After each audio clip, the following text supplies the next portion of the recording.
If you ever believed that Texas was the land where the American dream could shine the brightest, then perhaps it's time to look again. Beneath the surface, behind the walls adorned with sparkling lights and the magnificent office buildings lies a hidden reality that few dare to confront. Tent camps stretching beneath the overpasses, people huddled by the roadside, untold stories of pain echoing in silence. What we see on the surface is only a fragment. The truth is much darker, much more chaotic. In this documentary, we will uncover Texas's hidden reality, where broken dreams lie buried under layers of social indifference, rising living costs, and a system that quietly turns its back. This is not just a homelessness crisis.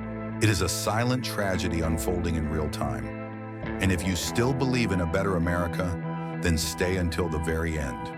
Because behind the bustling streets and polished cityscapes are truths that most have never dared to face. Do you remember the time in the 70s when Texas was still a livable state? A vast land, warm climate, abundant opportunities, and a cost of living that allowed people to not just survive, but to plan a future, to think about retirement with dignity. They sold their homes in Ohio, Illinois, or California, and came here with a suitcase, a few savings, and a lot of hope. They weren't chasing fantasies. They were rebuilding lives. Back then, Texas was more than just a place. It was a promise. A promise that if you worked hard, played fair, and stayed strong, the system would catch you if you fell. But that promise wasn't broken overnight. The American dream in Texas didn't collapse with a loud crash. It faded, quietly, slowly, like a roof tile slipping away in the wind, until one day you looked up and the roof was simply gone. And by the time people realized what was missing, it was already too late to hold on to what they had built. This is not just about economics or housing, it's about something deeper. It's about what happens when a society stops recognizing the people who once carried it. When your life's work is no longer enough to earn you a place in the community you helped build. In a state once known for its generosity and grit, the people who came here to find peace in their final decades now find themselves erased, not with violence, but with silence. The homelessness crisis in this state can no longer be hidden. More than 27,377 people are now living without stable housing in Texas, a number that has nearly doubled in just 5 years. In cities like Los Angeles or New York, that might seem like a small portion, but in Texas, these are not just lines in a report. They are human beings, each one with a name, a past, and a story now buried under the noise of progress. And that number? It's only the surface. Because thousands more aren't even counted. They drift from couch to couch, sleep in cars, squeeze into rooms shared with too many others. They are unrecorded, unseen, unheard. They don't fit the technical definition, so the system ignores them. But reality doesn't need a definition to break someone. It only takes one unexpected illness, one lost job, or one rent increase to send someone over the edge. And once the fall begins, it's rarely just one thing that collapses, it's everything. Housing, savings, health, dignity, and hope. Like dominoes, quietly, inevitably. We often talk about poverty as a statistic, but this isn't just poverty. This is the loss of place in a city, in a community, in someone's memory. It's not just losing a roof, but becoming someone others walk past without seeing. And that may be the cruelest part, because when the system no longer counts you, it stops caring for you. And when society stops seeing you, you start to disappear, even if you're still standing right there, holding on to what little is left. Unlike in other states where the homeless often gather in tent camps along sidewalks, Texas approaches the issue differently. Here, where urban image is prioritized, people without homes are not allowed to be visible. They are pushed to the margins, into abandoned cars, drainage ditches, underpasses, and now into trees. In Northeast Austin, along the dusty edge of Highway 183, there's a makeshift shelter built from scrap wood, construction netting, and salvaged rope. It has no door, no address, no mailbox, just a patchwork of debris assembled into something resembling a room. enough for someone who's lost everything to still call it home.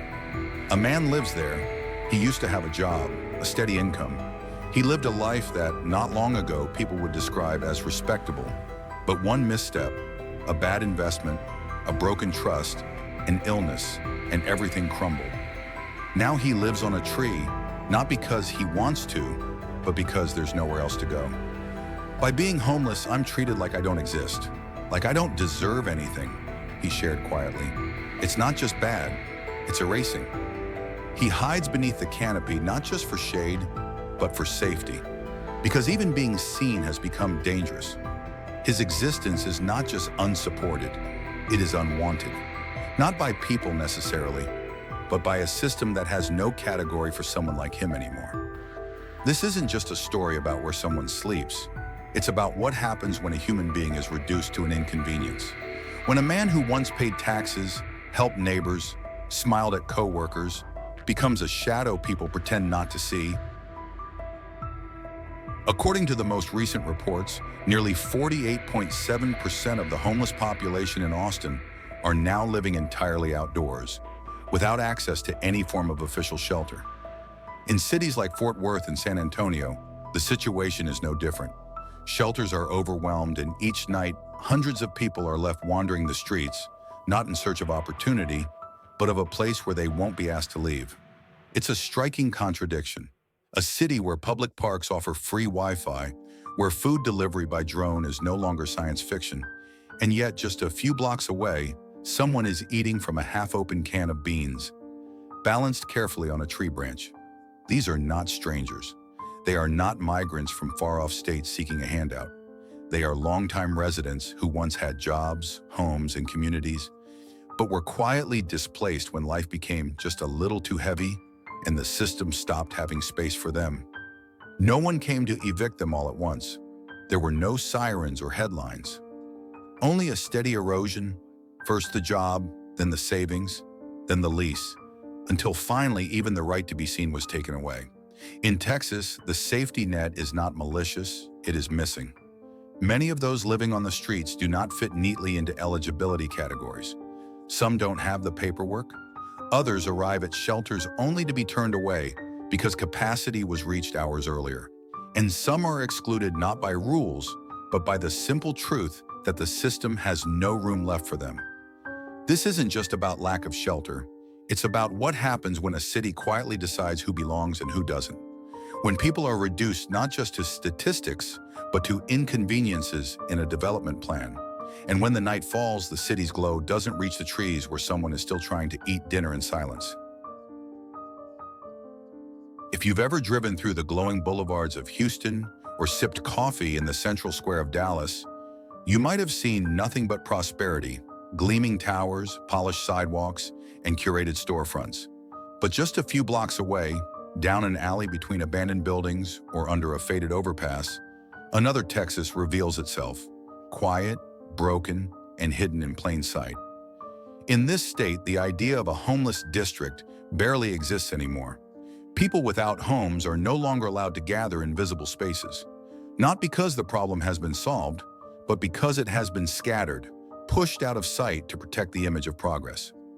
Just 10 minutes from downtown Houston, near I-45, lies a forgotten stretch of asphalt where over 3,000 people survive beneath the brutal summer heat. There are no streetlights, no restrooms, no infrastructure of any kind, only rows of tattered tents, tangled shopping carts, and the kind of silence that settles in places no one wants to talk about. Some have called it the basement of Texas. Others simply avoid it. Fort Worth tells a similar story. A camp once cleared by the Trinity River was reduced to dust, but only weeks later, tents began reappearing, not because people enjoy living in such conditions, but because they have nowhere else to go. It's not a matter of choice, it's a matter of elimination. We don't get to choose where we live, a middle-aged man said quietly, as he soldered a makeshift stove from soda cans. We just try to find places where we're least likely to be chased away. These cleanup operations are not coordinated with solutions. They are not accompanied by housing, vouchers, or plans for reintegration. They are bulldozers followed by silence, loudspeakers demanding people to leave without saying where they should go. And when the tents are cleared, when the traces of life are removed from underpasses and medians, there's no sign left that people once lived there, except perhaps the memory of a face you never stopped to look at. This isn't just a crisis of housing, it's a deeper crisis of values, a slow erasure of the human presence in cities too focused on aesthetics to acknowledge what's been lost. Because in Texas today, to be homeless is not just to be vulnerable. It is to be treated as if you should not exist at all. Can you imagine growing up without a bed to sleep in, without a classroom to return to, without a future to hope for? In Texas today, that scenario is no longer hypothetical. Thousands of children are spending their early years beneath overpasses, within makeshift tents hidden among trees, or inside parked vehicles rattled by the sound of passing trucks. Not because they've made a mistake, not because their parents have failed them, but simply because the system no longer makes room for families who cannot meet rising rents. According to the Texas Homeless Education Office, more than 114,000 students experienced homelessness during the past school year, an unprecedented number that doesn't even account for the many others who slipped through the cracks, unregistered, undocumented, and unnoticed. Without a fixed address, without paperwork, without even proof of existence, these children become invisible long before they ever get a chance to be seen. In Austin, there are camps hidden behind wooded lots where parents try to create some semblance of normalcy, lighting flashlights so their children can study, washing clothes in public restrooms, and silently praying not to be discovered.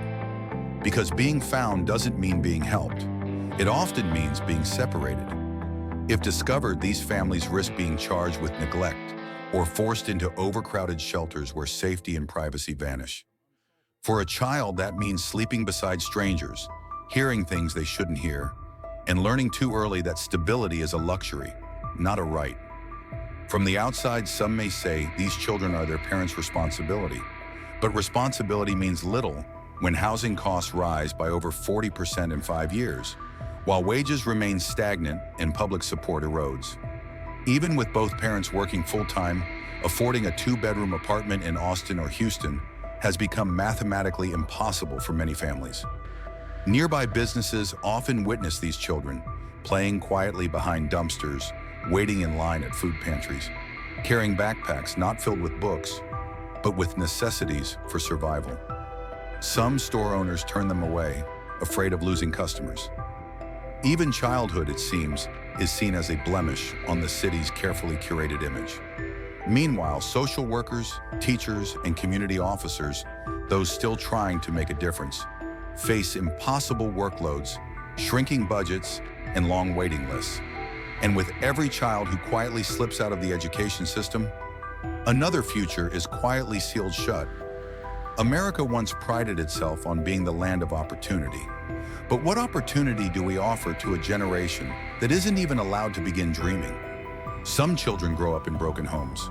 These children grow up in no home at all. And the tragedy isn't just what they lack today, but what society never gave them the chance to imagine for tomorrow. We used to believe that America had a safety net: shelters, food assistance, healthcare, unemployment support, an invisible web designed to catch people before they hit the ground.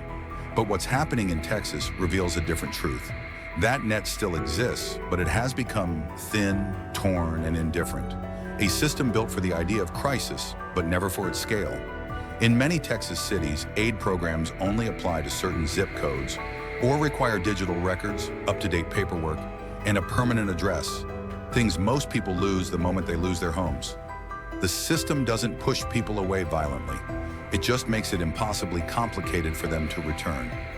Shelters open their doors, but only if you're in line by 3 p.m., if you're a man, if you have no belongings, or if your documentation is intact. Those who don't fit, the elderly, the mentally ill, single mothers, disabled individuals, are quietly excluded. Not by discrimination, but by design. In desperation and hunger, people are turned away, not because they're undeserving, but because there's simply no space left. According to recent data, nearly 62% of Texas's homeless population suffers from mental health challenges, but few have access to professional care. Community health clinics are overwhelmed, funding is slashed, and a culture of pride and fear around mental illness keeps many from asking for help, even when help could save their lives. In 2023, federal funding for affordable housing in Texas was cut by almost 12%. State efforts focused on visual cleanup instead of structural reform. Rather than addressing the roots of displacement, the approach has been to push it out of sight, to keep the cityscape clean, even if it means leaving people behind in the dust. So where do they go? They sleep in Walmart parking lots. They huddle behind hospitals they can no longer afford to be treated in. They set up tents beneath overpasses, in the corners of abandoned buildings, in places where light doesn't reach and law barely follows.